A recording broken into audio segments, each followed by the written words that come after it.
भारत और पाकिस्तान पड़ोसी देश है, लेकिन बावजूद इसके दोनों देशों के रिश्ते 1947 से ही कड़वाहट भरे रहे हैं। ऐसा नहीं है कि दोनों देशों ने हमेशा से एक दूसरे से सिर्फ बैर रखा है, बल्कि सच्चाई तो यह है कि भारत ने कई बार पाकिस्तान की तरफ दोस्ती का हाथ बढ़ाया, लेकिन अपनी आदतों से मजबूर पाकिस्तान ने हमेशा विश्वासघात किया। कुछ मौकों पर तो पाकिस्तान ने घिनौनी और जानलेवा हरकतों को भी अंजाम दिया, जिसका भारत ने मुंहतोड़ जवाब दिया। वहीं कश्मीर को लेकर दोनों ही देश एक दूसरे के शुरू से खिलाफ खड़े हैं। पाकिस्तान की तरफ से कई बार भारत पर हमला कर इसे हड़पने की भी कोशिश की गई, हालांकि वे इसमें नाकाम रहे। भारत और पाकिस्तान के बीच अब तक 4 बार लड़ाइयां हो चुकी हैं। पहली लड़ाई 1947, दूसरी लड़ाई 1965, तीसरी लड़ाई 1971 और 1999 में, चौथी लड़ाई करगिल वॉर के रूप में लड़ी गई थी। लेकिन अब भारत ने कई बार आपसी दुश्मनी, मनभेद और मतभेद को दूर करने की कोशिश की।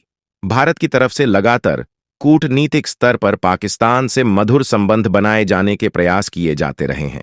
भारत ने पाकिस्तान की सरकार के साथ भारत हमेशा एक सकारात्मक रवैया अपनाते हुए बात करना चाहा, लेकिन वहां के कट्टरपंथी संगठनों और वहां के सैन्य दबाव के चलते दोनों देशों के बीच खटास बरकरार रही और पाकिस्तान ने हमेशा भारत की पीठ में छुरा घोंपा।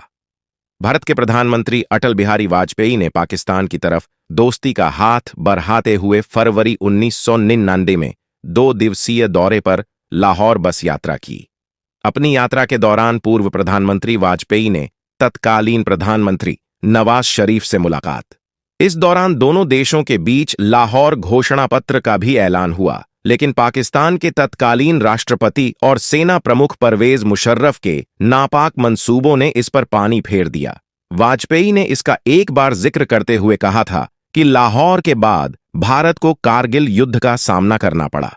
वहीं काठमांडू से भारतीय एयरलाइंस के विमान को हाईजैक कर लिया गया था। यही नहीं, पूर्व प्रधानमंत्री ने कहा कि उन्होंने मुशर्रफ को आगरा बुलाया था और मुशर्रफ ने जम्मू कश्मीर में आतंकी हमले के साथ ही साथ संसद पर भी हमला करवा दिया। तो दोस्तों, ये कुछ नापाक सोच रही थी पाकिस्तान की भारत के बारे में।